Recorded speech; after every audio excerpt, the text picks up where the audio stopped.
Hey, Purse. What you got? You want to talk about Hitchhiker's Guide to the Galaxy? Yeah.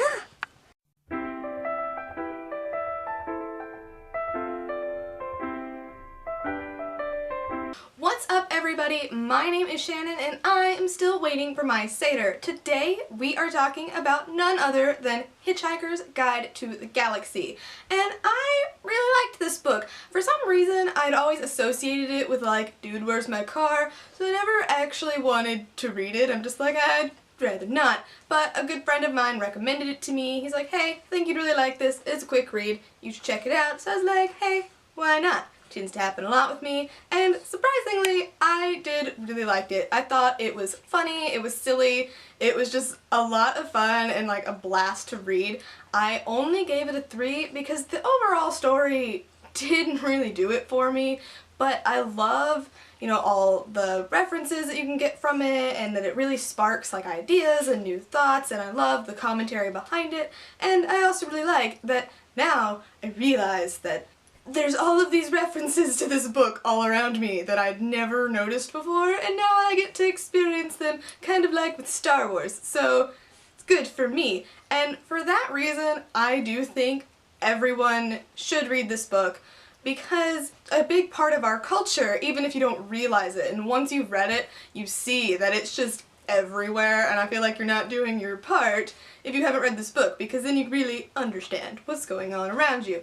Of course, I love all the quotes that you can get from this book. It's a very quotable book. Like, my favorite quote is definitely, like, now that's a man who knows where his towel is. Like, I just laughed out loud, and I really liked the whole beginning of this book was just Arthur not wanting his house to get demolished so that a bypass could come through, and then the earth is like, oh, you're gonna be destroyed now because we need to build a bypass through the earth. And I just, like, that cracked me up. It was so ironic. And that's how good this whole book is. It's just all this irony, and it's just very funny, and it made me laugh so hard. And, like, you get to find out that the ultimate answer is 42, but we don't know what the ultimate question is, so what does 42 mean? I don't know, but it's interesting to think about, and it's just, it throws in all this stuff that just like makes you think, like, oh, the fact that God has given proof that he exists means that you can't do this because faith is the opposite of proof, and if you can't have faith then you can't have God, and you just created yourself out of existence. Well, darn. All of the explanations where I was just kind of like, huh, that sort of makes sense, even though it shouldn't make sense, but it just totally did, and it was just a lot of fun, and I'm very, very happy that I got to read this book. I will probably not read the rest of the series. I didn't realize that it was a series until I started researching into it, but I do think that if I ever have time and I don't have something ready to be read yet, I might check them out because they're just a lot of fun, and I know that I'll definitely like them. So there's that. If you can hear that noise, that is my dog under my bed getting into my plastic bags.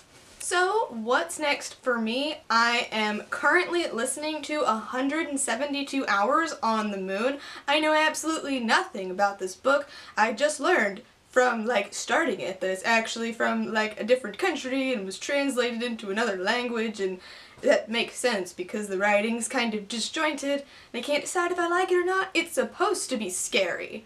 Like, it's supposed to be like, there's a reason we never went back to the moon, but I haven't gotten that far yet, and right now I'm kind of meh. It's kind of sitting at 2 right now, so hopefully it'll get better. And I'm also reading Rebel Spring, which is the sequel to Fallen Kingdoms. Haven't gotten too far on that because I was sick last week, and that resulted in me not wanting to read, like I didn't read at all. So, see how we get on that.